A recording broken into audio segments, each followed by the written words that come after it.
vous êtes très apprécié. Likez la vidéo s'il vous plaît. Faites-le maintenant.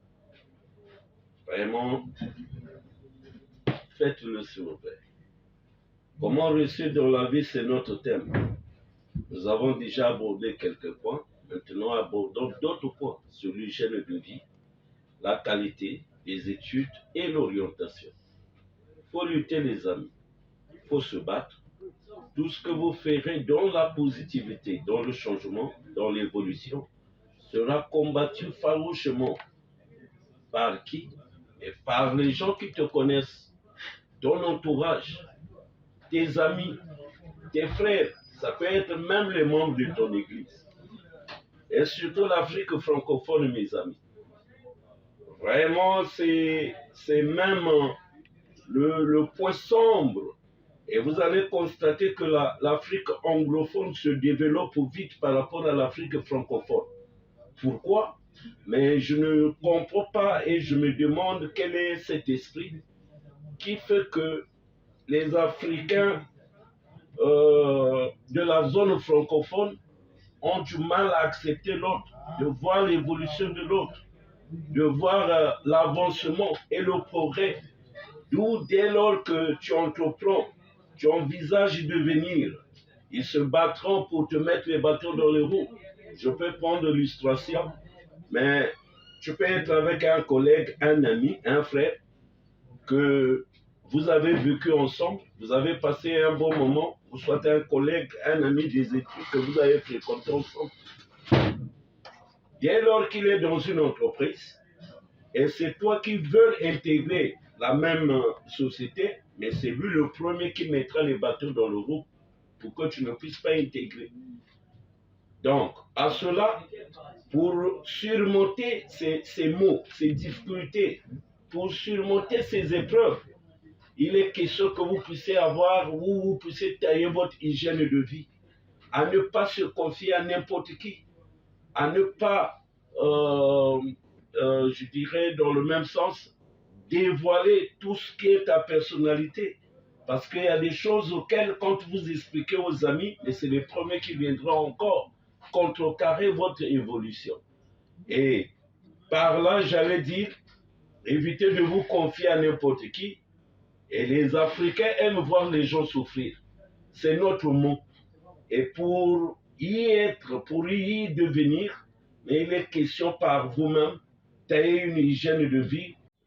Vous allez constater que tes frères, les amis, même les collègues de service empêcheront que tu puisses intégrer l'entreprise ou tu puisses entreprendre. Mais il faut savoir t'imposer. N'accepte pas que quelqu'un puisse être l'obstacle de ta vie. En quoi faisant? Mais il faut frapper. Il y a des portes qui te seront fermées. Il y a des amis qui feront le nécessaire pour que tu ne puisses pas y accéder. Mais l'opportunité est donnée à tout le monde, n'est-ce pas, de frapper, de chercher, de contourner même des procédures. Parce qu'ils vont te mettre les obstacles. Mais si tu es prudent, tu es déterminé, tu as la volonté, tu as la motivation, je vous assure que tu trouveras les moyens propices pour surmonter, pour contourner cette difficulté. Et par là, ça veut dire quoi? Ne vois pas l'homme en tant que tel. Parce que les hommes vous poussera, vous montrera leur, disons, leur face cachée. Mais quand tu rentreras dans les détails, tu comprendras que ce n'est pas la vraie personne. En ce moment-là, mets-toi dans la tête que toute personne qui sera en face de toi n'est pas ton ennemi, bien sûr, mais au moins faites très attention. Je disais tantôt que l'hygiène de vie, évidemment, parce qu'il y a aussi certaines personnes qui ont eu des opportunités, mais sauf que leur hygiène de vie ne pouvant pas permettre qu'ils puissent devenir, ils puissent sortir de l'eau, parce qu'ils vivent au-dessus de leurs moyens. Imaginez-vous que vous gagnez un salaire de 150 000 et que vous vivez au-delà. Donc vous ne pouvez pas faire un mois complet avec les 150 000. Pourquoi? Parce que vous avez pris les charges qui dépassent votre net à payer. Et cela fera que dès que nous arrivons même le 20, mais il n'a plus rien. Il faut encore aller consulter ou soit emprunter de l'argent. Alors cela empêche le développement de la personne, d'où il ne peut plus appliquer, où il ne peut plus accomplir les projets. C'est pareil même avec nos dames, nos femmes. Vous avez fixé un montant pour la popote, ça peut être 30 000 francs au jour, 30 jours ça fera 90 000, mais vous allez constater qu'au bout de 20 jours, il n'y a plus rien. Mais pourquoi? Mais parce qu'elle est en train de vivre une vie qui dépasse disons, qui dépasse ses moyens. Elle est allée s'embourber, soit dans les tontines, les stoules, aller récupérer ou bien s'endetter, emprunter même des habits qui ne sont pas les tiens, et ça empêchera que vous puissiez vous développer financièrement. D'où, dans cette hygiène de vie, mais on vit avec ce qu'on a. Vous ne pouvez pas vivre au-delà de vos moyens. D'où il faut s'adapter par rapport à la réalité. D'où ce que vous avez entre les mains, le montant qui vous revient, mais faites les calculs. Évitez d'investir sur les dépenses passives. Il faut investir sur les dépenses actives. Je m'explique. Mais si par exemple que je dois avoir Canal+, c'est bien. Je veux suivre les chaînes, je veux suivre les matchs et tout, c'est bien. Mais c'est un budget. Mais la fin du mois, vous allez dépenser par exemple 12 000 francs chaque mois, alors que cet argent, on pouvait investir quelque part, acheter 2 sacs de ciment, faire quelques briques, ça pouvait quand même vous aider à la longue.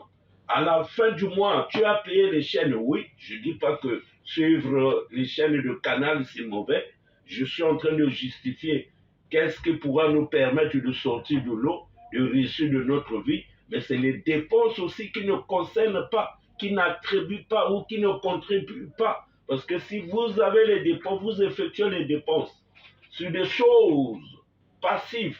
En ce moment-là, vous ne pouvez pas vous développer, d'où vous ne pouvez pas sortir du lot, d'où vous ne pouvez pas réussir votre vie. Et par là, j'allais aussi toucher un point très essentiel sur la qualité des études. Parce que nombreux, dans notre génération surtout, qui n'arrivent pas à réussir leur vie, mais parce que la qualité des études est incompatible avec la réalité du terrain. Je m'explique. Mais ils ont étudié, par exemple, la philosophie, ils ont étudié le droit et tout ce qui va avec, mais sur le terrain, vu le besoin du terrain, qui ne cadre pas avec le droit.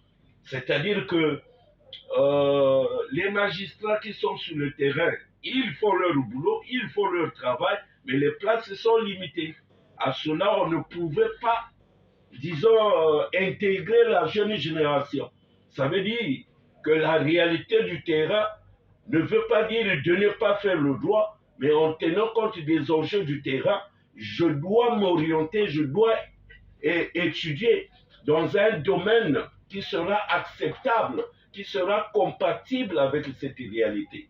Et d'où c'est à nous les parents de savoir orienter les enfants, de se dire que si mon fils demain, il pourra devenir XY, il pourra devenir par exemple un QHSE, un manager en construction métallique, mais il est question que je l'oriente maintenant là dès le jeune âge. Je n'attendrai pas à la fin de ses études pour l'orienter dans un domaine peut-être qu'il sera difficile pour lui de s'adapter.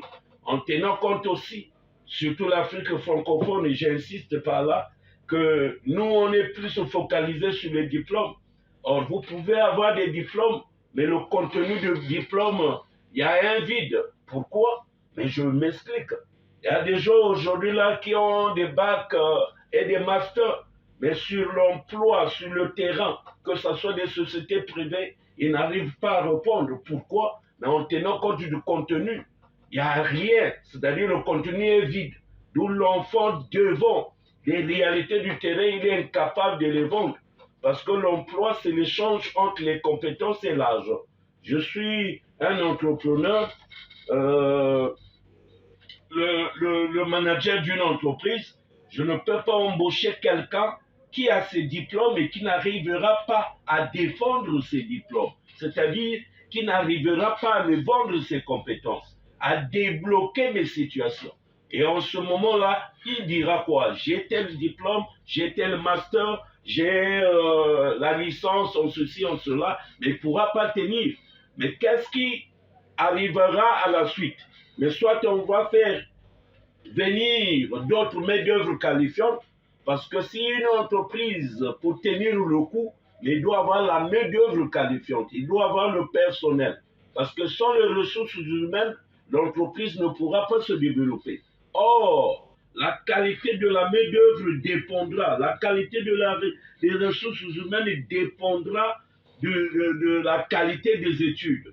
Or, cette qualité des études percute automatiquement sur l'orientation. Voilà pourquoi j'insiste que si nous voulons réussir notre vie, battons-nous à étudier, oui, mais que ces études soient compatibles avec la réalité du terrain. Et par là, je pourrais encore toucher qu'en ce moment, c'est à nous les parents qui devaient savoir comment orienter nos enfants.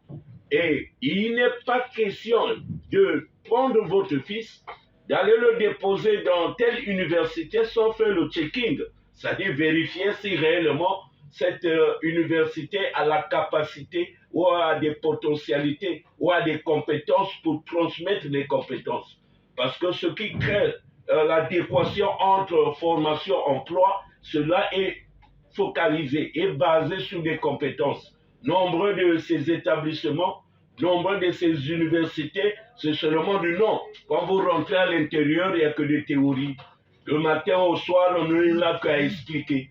Or, la technologie évolue, le monde se développe.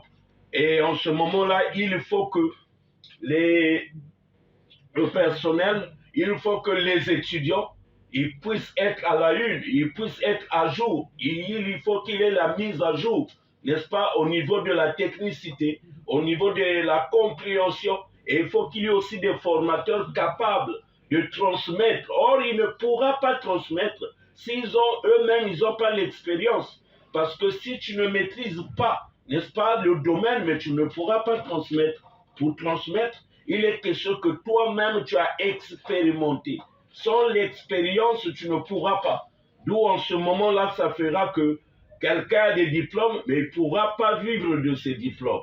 D'où tout l'investissement mis sur la table, mise pour ta formation, ne peut pas faire un retour à l'investissement. Pourquoi? Mais parce que le chef d'entreprise a besoin de compétences qu'il veut échanger avec l'argent. D'où l'argent, c'est là où j'allais chuter, que l'argent c'est un moyen d'échange qui nous permettra de récupérer ou de prendre tout ce que nous voulons. Et ce moyen d'échange permettra quoi? Moi j'ai l'argent, je n'ai pas de compétences, toi tu as les compétences, tu m'emmènes tes compétences, je te donne mon argent. Et voilà l'emploi et voilà les procédures de l'emploi. Et sans cela, c'est difficile. Voilà par là, mes chers frères, j'allais dire ceci, c'est possible de réussir dans la vie. Il n'est pas question que vous puissiez vous sous-estimer. Il n'est pas question que vous puissiez dire que si moi je veux devenir manager, patron, PDG, entrepreneur, il faut que je sorte d'une famille noble. Je sorte d'une famille de ministres, de députés. Non. Moi, je ne suis pas un fils d'un député ou d'un ministre. Je suis fils d'un agriculteur, un paysan qui a mis au monde Julien Gary. Et ce Julien Gary tient le coup.